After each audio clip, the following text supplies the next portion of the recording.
Hello, I'm Will, and today I'm talking about Americans are the Israelis of the world, the myth of patriotic American anti-Zionism. First and foremost, this comes out of a lot of discussions I've had with liberals and other anti-Zionists, and the main thesis is that we should stop asking people if they are American first or Israel first. We don't want either. I've heard this question asked consistently by likely well-meaning and otherwise aligned people, but we truly have got to stop, and this little blurb is my view as to why and what we gain from changing and what we fail from failing to. First, my basic thesis. Anything you say about an IDF soldier can and should be said about an American soldier. Anything you say about Israeli politics can and should be said about American politics. And anything you say about an Israeli can and should be said about an American, specifically white American. American nationalism is not better than Zionism, and in the current political context, they are almost indistinguishable. If you are already aligned with that, fantastic. This essay is a set of arguments for that you might find helpful. If you aren't aligned, stick around and you might be compelled. First of all, what am I talking about? And I think most people have experienced this in most anti-Zionist spaces, especially online, where there are two distinct views, right? Israel runs America, America runs Israel. It is obvious, at least to me, that this one is winning. The Israel runs America one is winning, and I am staunchly and principally on the other side, America runs Israel side. And I think everything about reality demonstrates this, and I want to reiterate, and I'll do this a few times, that I'm not arguing with this. I think it is so obvious to me that America runs Israel. America is the largest power in the world. Everything about this demonstrates that we are the hegemonic controller, not over Israel, but also only over Israel, but also of most of the rest of the Western world. That might be breaking down, but that is true as of the moment. But first of all, the fact that AIPAC, right, is primarily funded by Americans. As much as that is a Zionist talking point, it is also a true talking point. They think it defends Israel. I think it indicts America, and American Christian Zionists at that. The fact that people like Henry Kissinger describe Israel explicitly as doing America's bidding. Henry Kissinger, the harbinger of American imperialism, but also quite honest about it. And the fact that even more low-key imperialists like Joe Biden famously said that if Israel did not exist, America would create one. What do you think that means, other than him thinking that Israel not only serves our interests, but we can also contort it to serve our interests? I'm not actually going to contend substantially with the overwhelming and often vacuous and often repacked anti-Semitic conspiracy theories about Israel controlling America. From my view, having clear eyes and a functioning mind is enough to demonstrate that a small country with an almost entirely imported economy and population and dependent defense infrastructure is not the one in control of the largest empire the world has ever seen. Almost every single proof of this supposed assertion is better understood as a simple alignment of Israel's interests with the oligarch class of America's interests. And I once again feel called to point out that most of those oligarchs are Christian, right? And if you have a serious contention with this, I would actually love to see a fundamental response and one that does not conflate any Jew acting with Israel acting. Until then, I'm going to move on and presume we're all on the same page of the basic material reality. The consequences of falling into this camp of not viewing Israel as an expansion of America is either Israel is a unique unexplained evil or a unique unexplained evil controlling America. It's lots of very compelling viral clips and sound bites that I bet we've all heard, right? We've all heard the "do you believe in America first or Israel first?" but other not so obvious ones, right? Like the idea that Israel pulled us into the Iraq War, when in fact American oligarchs would love to have been in the Iraq War, or that Israel pulled us into the current war in Iran. It is a sloppy, lazy understanding of American interests. So that's what I'm talking about. And as I flesh it out, I hope you can both recognize the communities that engage in it and the particular taste of this ideology. So now you may be asking, okay, what's the problem, right? Don't we want to undermine Israel? Even if we think that there's some fundamental different theoretical explanations for the power relationship between these, you might be saying, Will, you're being a theory bro. Like you're just yapping to yap, right? If they don't like Israel, they're working with us. And I was like, don't worry. If you're asking me why I care, I got a list, my friends. And the list is threefold. Liberal co-optation of anti-Zionism, fascist co-optation of anti-Zionism, and imminent and actual harm. First and foremost, and the one that I think maybe I am more unique in talking about, is the liberal co-optation of Zionism, or of anti-Zionism, sorry. Liberal co-optation of anti-Zionism, right? This is the one that keeps me up at night. This is the one I'm really scared of, because it'll keep the American empire alive the longest. Liberal politicians coming out condemning Israel for pulling us into the Iraq War, condemning Israel for pulling us into the conflict with Iran, condemning arms to Israel, and saying that the American military members should be the ones with those arms. What this does is it satiates the anti-imperial impulses that we get from observations of the extreme imperial violence that we are seeing out of Israel, right? We're seeing these horrible, horrible scenes coming out of Israel, and we want something to be done, and they're offering something that is actually being done, which is fantastic. Issue is that it allows imperialists to completely refigure. Take, for example, a recent post, and actually a thing I've now seen multiple times, and Israelis are engaging with it as well, which is this progressive candidate asked the question, does South Korea have a right to exist? Presuming, obviously, yes, and idealizing the fact that South Korea pays for its own defense, suggesting that Israel should do the same. So the argument some liberal people from the ostensibly anti-Zionist camp are making is they are stealing from us, they are harming us, when that is not true of the American government. Israel is actually very beneficial to the American government. The issue is the American government is not beneficial to the people that live in the continental United States, or more so, the territorial in the United States. But that's not anti-Zionism. That's alter-Zionism. You still believe in Israel, right? You still believe in the colonialism. You're certainly not standing up for Palestinian liberation, even if you might pay lip service to it, believing that the occupying force should fund itself is not more liberatory. But you're arguing instead of funding Israel, we should indirectly, and what that actually looks like, by the way, if you take the South Korean model, is we should indirectly boost its economy and its industry through free trade agreements and selective sanctions of its competitors, like supposedly North Korea, like we do for South Korea. We should aid and abet in founding the genocide, right?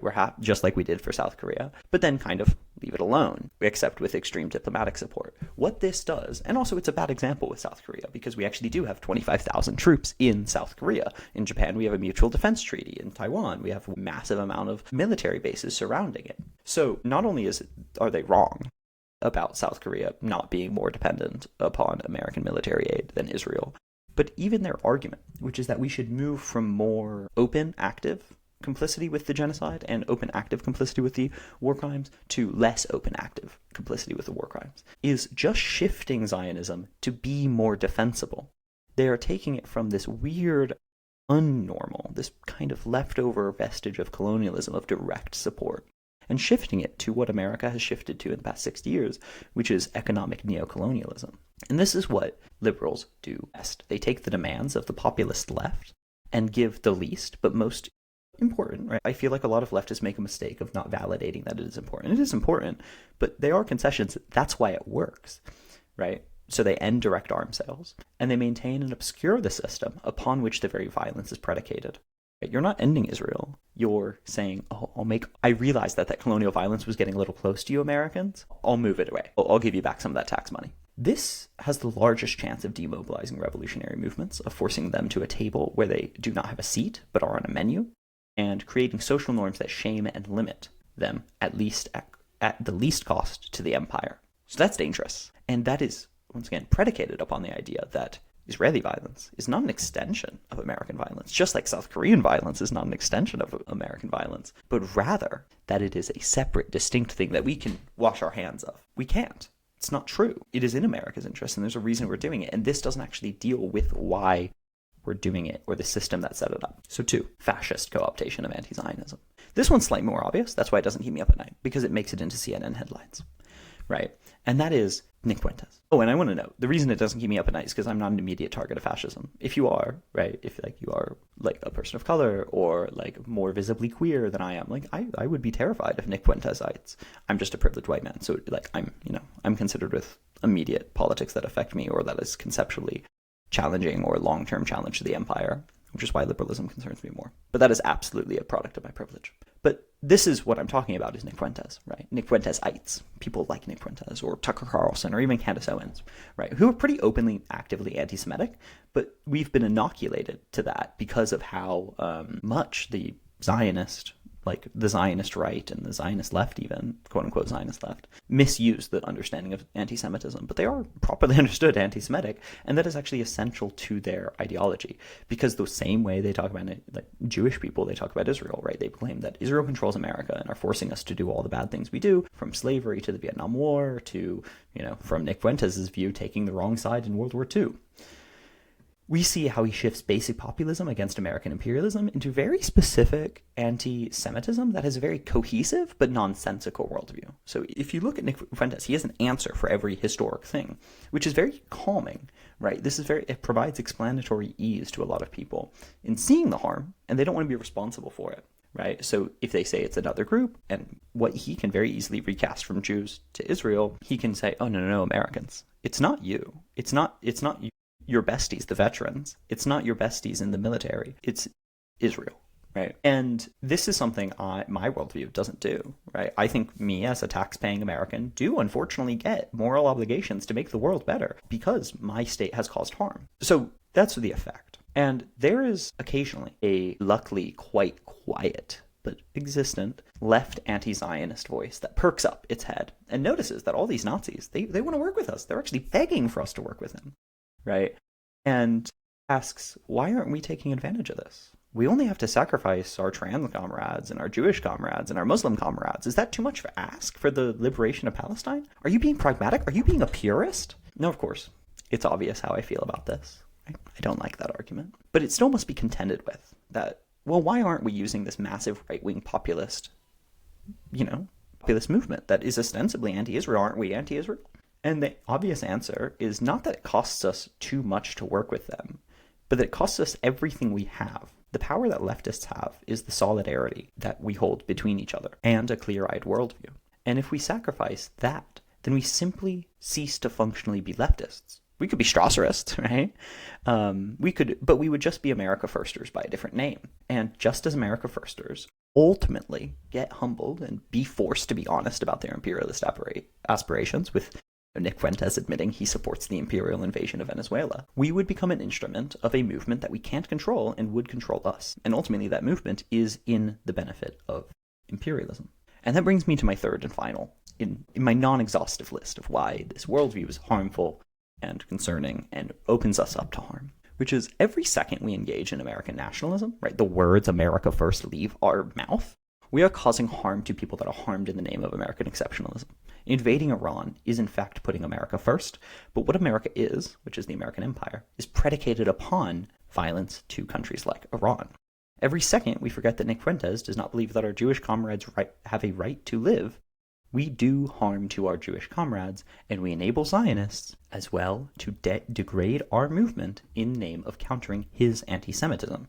Not that they need much enabling, in fairness. And, as I will set out below, they are simply failing to be effective, right? We have an obligation to be effective, and this worldview is not true, and it is not effective, at least internally, and ideologically reject this nationalism, because doing so allows us to be both rhetorically, educatively, and practically more effective not only in our anti-Zionism, but in our anti-imperialism as a whole. So that overarchingly is why I think the idea of saying America first, Israel first, using this nationalism is dangerous, because it enables those three things. So what do I think should be done, right? That's the natural question. That's what leftists love asking, it seems.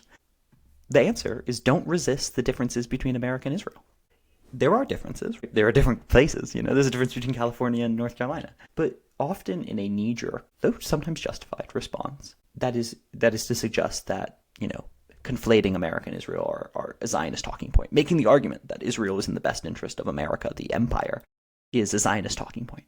And we hear Zionists make this point all the time. Well, Israel's the only thing stopping us from, the racialized Muslim horde, that they are so terrified of. They're racist too, right? But that's not the point I'm making, and you shouldn't immediately have that knee-jerk reaction. And rather, the reaction that you should have is to recognize the extreme intrinsic violence in Americanism, just as there is in Israelism, and failing to recognize that downplays the violence and the victims of Americanism. Instead of downplaying our extreme colonial violence off of each other, saying, well, if you're an American settler, like imagine I'm an Israeli, well, if you're an American settler, why don't you just go back to Europe, just like you tell us to do? You can play them against each other, right? Or you can play them off of each other.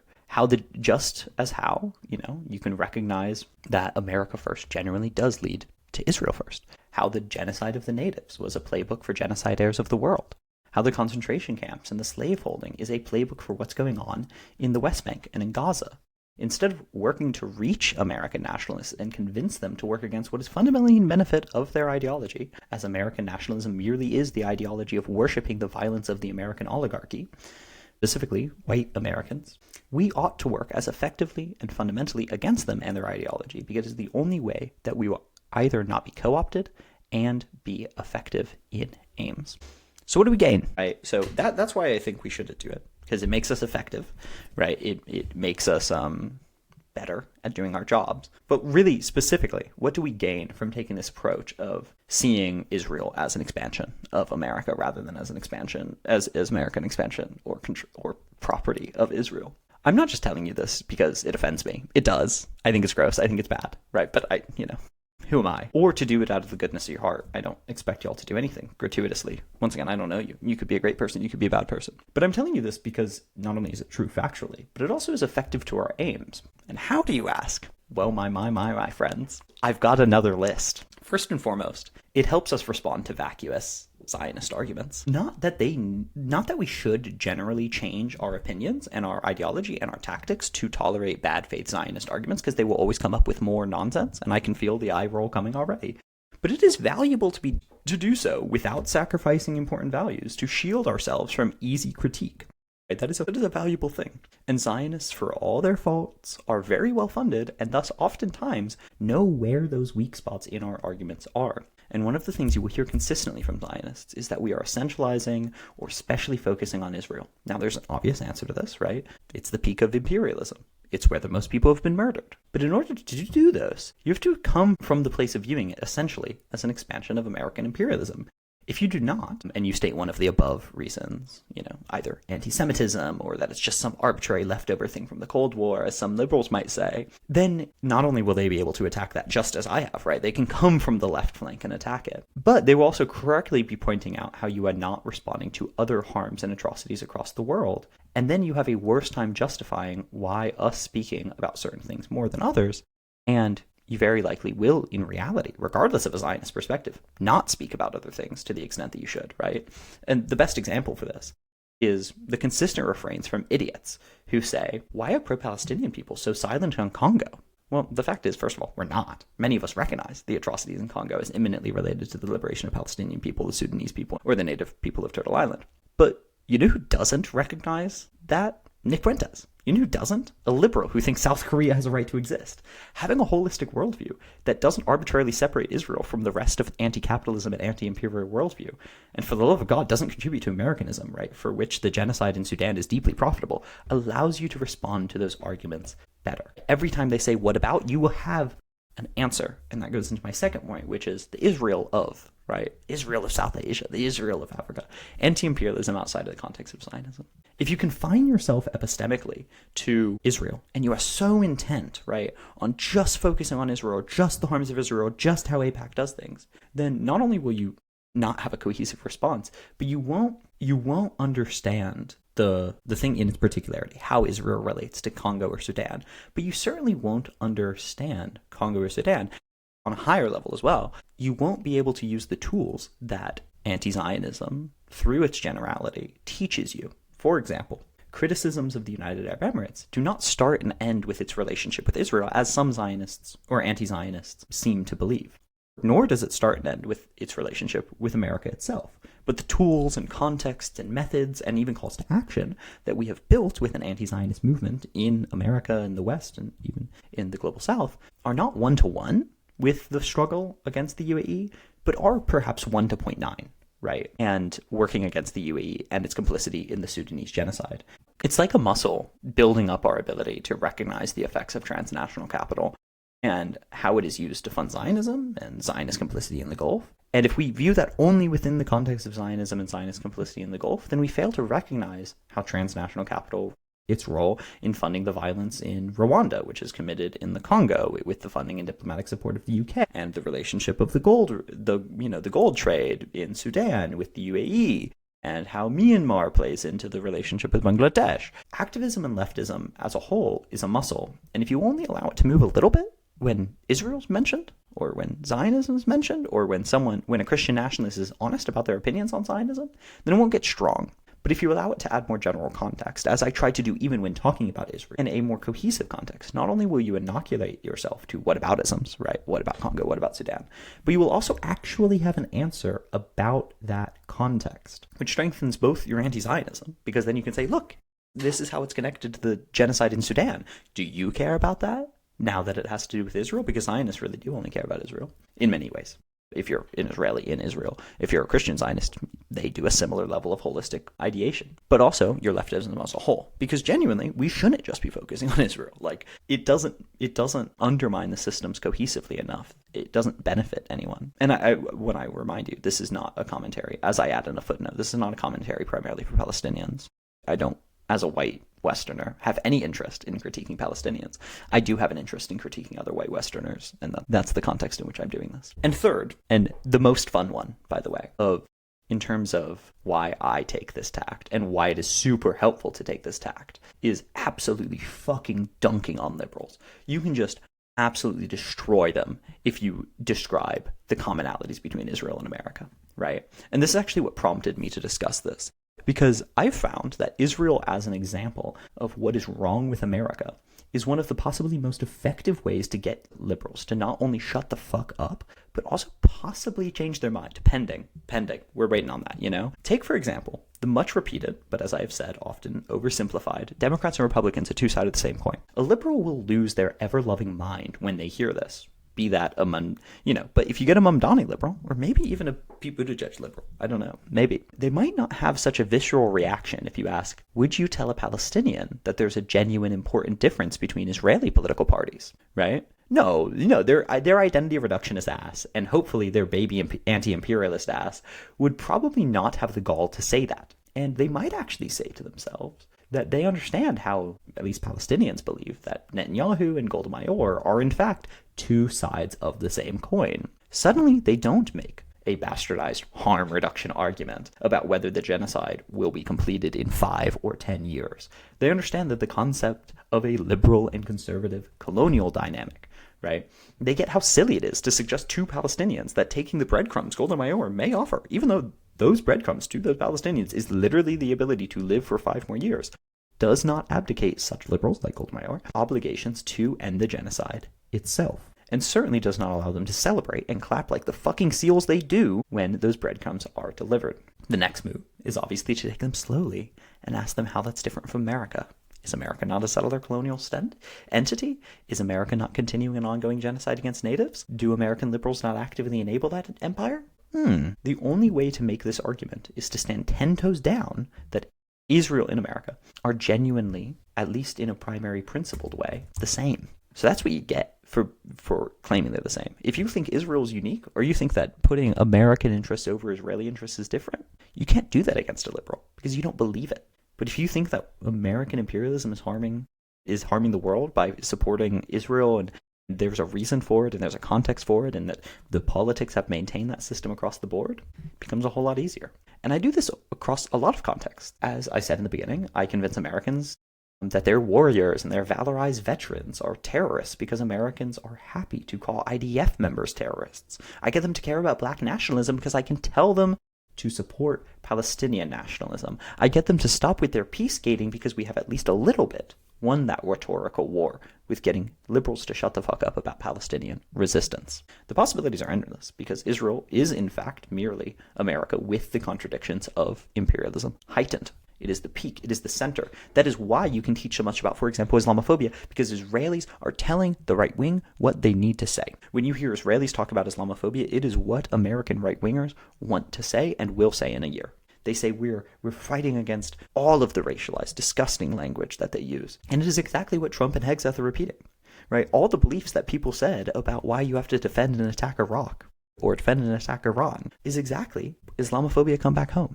And so the racialization, violence, occupation, control, surveillance, Palantir, right, are all clearer there in the harms of settler colonialism in high definition. And all of that violence and vitriol is swinging as quick as possible back to America. That's what Trump and Hegseth are. They are all the vile of the American empire come back to roost. And we have to do the same and allow the insights and responses and resistance that it gives us to swing back to America just as fast.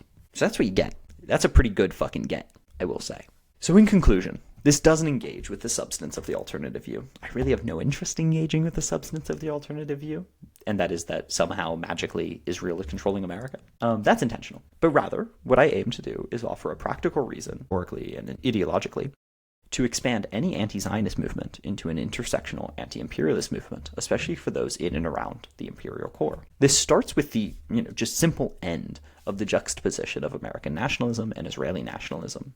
This misses the whole point that both of these concepts were constructed explicitly to benefit the exact same people, or more so the exact same thing, international capital and imperialism. And that may be terribly unsurprising end to an essay by a leftist. Sorry, but I do hope that at the very least provided some tools for arguing the positive case for the conflation of Israeli and American interests. And once again, by American, I mean the American oligarchs who run this country. And I want the end to America in that sense. And away from the dangerous narratives that can be co-opted either by imperial liberals or conservatives. So yeah, that's all I have to say on that matter. I hope you enjoyed. If you don't already follow me here. That's how I can contact you. And I'll try and do more of these because I quite enjoy it. But I hope you're all well. And thank you to all my supporters. If you have any questions, you can email me and I might respond if it's a good question. Thanks so much.